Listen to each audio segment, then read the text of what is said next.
ଆଜି ଘରେ ସମସ୍ତେ କହିଲେ ବରା ଆଉ ଘୁଗୁନି ଖାଇବା ପାଇଁ। ତେଣୁ ମୁଁ ପୂର୍ବ ରାତିରୁ ବରା ପାଇଁ ବିରି ଭିଜେଇ ନେଇଥିଲି। ତାକୁ ସକାଳୁ ସକାଳୁ ଉଠି ତା'ର ଚୋପା ଛଡ଼େଇ ଗ୍ରାଇଣ୍ଡରରେ ବର୍ତ୍ତମାନ ବାଟିବି। ଦେଖନ୍ତୁ ସବୁ ଚୋପା ଏପରି ଭାବରେ ମୁଁ ଛଡ଼େଇ ନେଲି। ପୁରା ପରିଷ୍କାର ହୋଇଗଲା।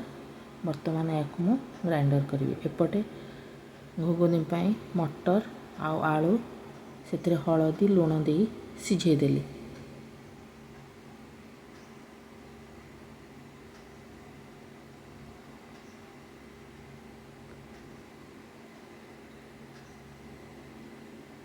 ତାକୁ ଗୋଟେ ସିଟି ଦେଇକି ବନ୍ଦ କରିଦେଲି।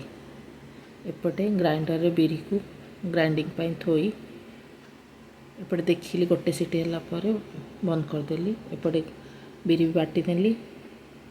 ଏବେ ତରକାରୀ ପାଇଁ ଟମାଟୋ ପିଆଜ ଅଦାକୁ ଛେଚିକି କିଛି ଖଣ୍ଡେ ଅଦାକୁ ନେଇକି ଛେଚିଦେଲି। ଗୋଟେ ରସୁଣକୁ ନେଇକି ଛେଚିଦେଲି।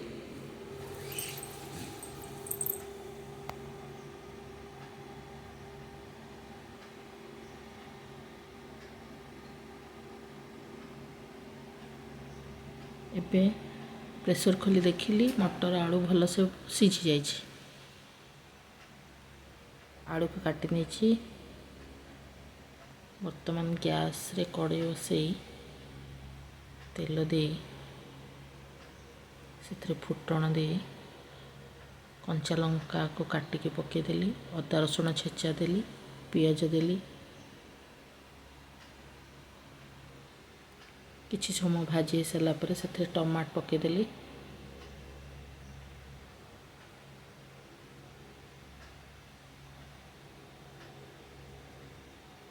ଏବେ ସେଥିରେ କିଛି ଲଙ୍କାଗୁଣ୍ଡ, ଯେହେତୁ ଆମେ ମଟରରେ ହଳଦୀ ଦେଇଛେ ତେଣୁ ଏଥିରେ ଦେବି ନାହିଁ। କିଛି ଜିରା ଗୁଣ୍ଡ ଧନିଆ ଗୁଣ୍ଡ ଦେଇଦେଲି। ଏବେ ସିଝା ଆଳୁକୁ ସେଥିରେ ଦେଇ କିଛି ସମୟ ଭାଜିଦେଲି।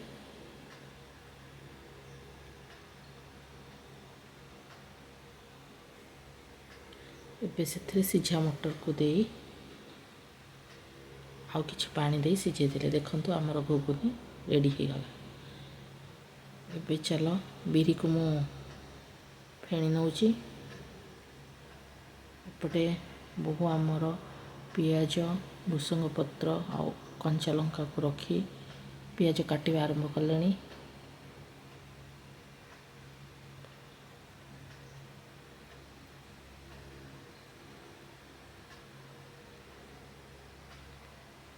ଦେଖନ୍ତୁ ବିରି ଫେଣା ହୋଇଗଲା।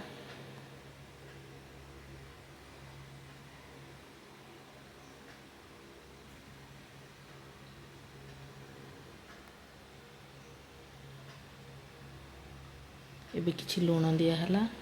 ସେଥିରେ କିଛି ଚାଉଳ ଗୁଣ୍ଡ ପକାଇଦେଲେ। କିଛି ସୁଜି ପକାଇଦେଲେ।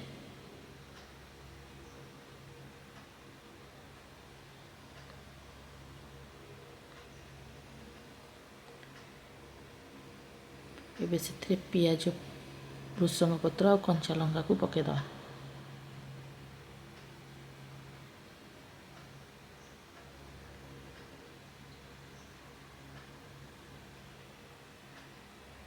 ତାକୁ ଗୋଳେଇ ନେଲେ, ଭଲସେ ଗୋଳେଇ ଦେଲେ। ଏପଟେ ଅଦାକୁ ଛେଚି ମଧ୍ୟ ସେଥିରେ କିଛି ଆମ୍ବ କଷିଆ ଅଦାକୁ ବି ଛେଚିକି ସେଥିରେ ପକାଇଦେବା। ଏବେ ଗ୍ୟାସରେ ତେଲ ଦେଇ ଗରମ କରିବା। ତେଲ ଗରମ ହୋଇଗଲାଣି। ଏବେ ବରା କିଛି ଛାଣି ନେଇଛି, ଆଉ କିଛି ଛାଣିବାକୁ ପକାଇଦେଲି।